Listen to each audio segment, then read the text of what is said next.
안녕하세요. 디지털 핑스입니다. 현재 러시아와 우크라이나의 전쟁이 장기전으로 이어지고 있습니다.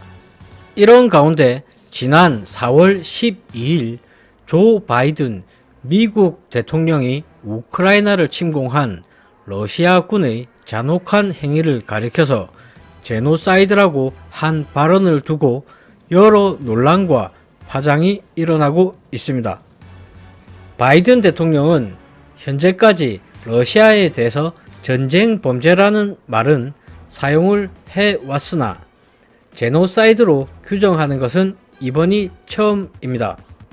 우크라이나와 러시아의 전쟁에 대해서 미국 대통령 바이든은 러시아의 푸틴이 우크라이나인의 사상을 말살하려는 시도가 점점 분명해지고 있기에 나는 이를 제노사이드로 부른다고 말하였습니다.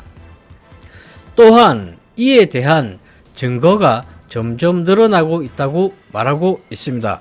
하지만 미국의 바이든 대통령은 러시아 푸틴 대통령에게 제노사이드라는 발언은 하였지만 러시아의 행위가 국제 기준상 제노사이드에 해당하는지는 법조계가 결정할 사안이라고 말하면서도 나에게는 확실하게 제노사이드로 보인다고 언급했습니다.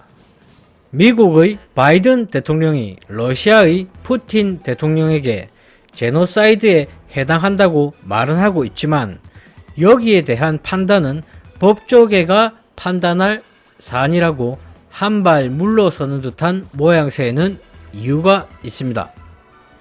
국제법상 제노사이드란 1948년에 제정되어서 1951년 발효가 되어 제노사이드 범죄 예방 협약에 처음으로 법적으로 규정되게 되었습니다. 여기에서 논란이 되고 있는 제노사이드란 무엇일까요? 제노사이드란 국가나 민족 또는 인종이나 종교 집단을 전부 또는 부분적으로 파괴할 의도를 가진 행위로 정의하고 있습니다. 또한 제노사이드에 포함되는 내용들을 추가하자면 살인, 그리고 심각한 신체적 또는 정신적 위해, 그리고 출산을 막기 위한 조치, 아이들을 한 집단에서 다른 집단으로 강제로 옮기는 것 등이 포함되어 있습니다. 이렇게 규정이 엄격하기 때문에 제노사이드에 대한 기소 역시도 쉽지가 않습니다. 특히나 제노사이드에 대한 기소에서 가장 어려운 부분은 행위에 대한 의도를 입증하는 것입니다. 여기에 대해서 미국 제노사이드와 인권연구센터 소장 알렉산더 힌튼 소장은 집단 학살을 하는 정권이나 지도자들은 조직적으로 재판 서류를 남기지 않으려고 항상 준비를 하기 때문에 더욱 제노사이드에 대한 기소를 하는 것이 쉽지 않다고 말하고 있습니다. 현재 미국 바이든 대통령도 러시아에게 제노사이드라 말하고는 있지만 미국 국무부는 러시아의 행위가 제노사이드에 대한 법적 기준을 충족하는지 결정하기 위해서 국제 변호사들과 협력하고 있다는 말만 남기고 있습니다. 미국 국무부가 제노사이드에 관한 발언을 상당히 신중하게 하는 데에는 명확한 이유가 있습니다. 미국 국무부뿐만 아니라 많은 나라의 정상들이 아직까지는 제노사이드에 대한 언급 자체를 상당히 자제하고 있습니다. 만일 미국 국무부가 러시아에 대해서 제노사이드라고 규정하게 된다면 유엔 협약에 따라서 국제사회의 개입을 의무화로 하고 있습니다. 이렇게 국제사회의 개입을 의무화하고 있기 때문에 그래서 미국 국무부에서는 러시아에 대해서 제노사이드라고 규정한다면 나토 군대나 미군이 의무적으로 러시아와 우크라이나 전쟁에 참여를 해야 하기 때문에 공식적으로 러시아에게 제노사이드라고 규정하는 것이 상당하게 어려운 부분이고 리스크 역시도 상당히 큰 부분입니다. 만약에 미국 국무부가 러시아를 제노사이드로 규정하려면 최소한 나토 동맹국들이나 주요 우방국들과 합의를 해야 하기 때문에 더욱이나 신중할 수밖에 없는 것입니다.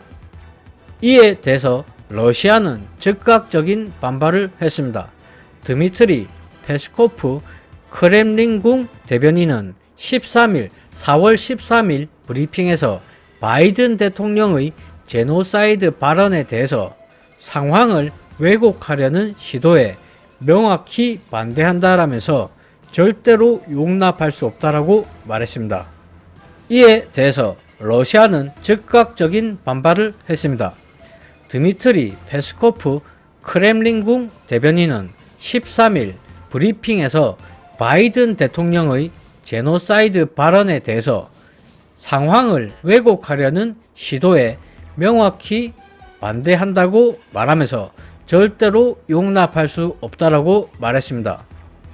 크렘린궁 대변인은 이어서 미국 대통령이 한 말이라면 더욱 용납할 수 없다라고 말하면서 미국은 근현대사에서 잘 알려진 범죄를 저질러 온 나라라고 비난했습니다. 사실 여기서부터는 저를 포함한 시청자분들이나 또 러시아, 미국, 일본, 독일 각 나라의 개인들마다 역사관이나 세계를 바라보는 관점이 다 다른 부분이 명확히 있기 때문에 어느 국가의 정상들이 맞다고 답을 내릴 수는 없다고 생각합니다. 대부분의 역사들은 결국에 승자들이 왜곡이나 축소 또는 변형을 시키는 것을 생각한다면 정말 무엇이 정의인지 무엇이 정답인지는 알기 힘들어 보입니다. 어떻게 되었든 간에 21세기에 이러한 물리적인 전쟁은 사라져야 할 구시대의 유물이 아닌가 생각해보면서 이상 방송을 마치겠습니다. 시청해 주셔서 감사합니다.